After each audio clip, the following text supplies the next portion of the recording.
为什么很多小朋友感冒好了之后咳嗽会更加严重？其实是体内的邪气没有排尽所导致的，这是一个正常的表现。从我们中医的角度来说，感冒的时候气是往外面浮的，正气处于一个亏虚的状态，所以脾胃功能会比较虚弱，会生痰生湿卡到肺里面。这个时候人体有个自我保护的机能，把痰排出来，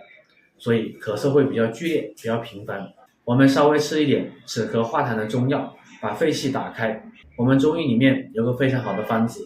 可以帮助我们小朋友快速化痰止咳，就是三子养心汤加点桔梗，紫苏子、芥子、莱附子加点桔梗，猪子芥酱，然后桔梗可以升，一升一降可以打开肺气，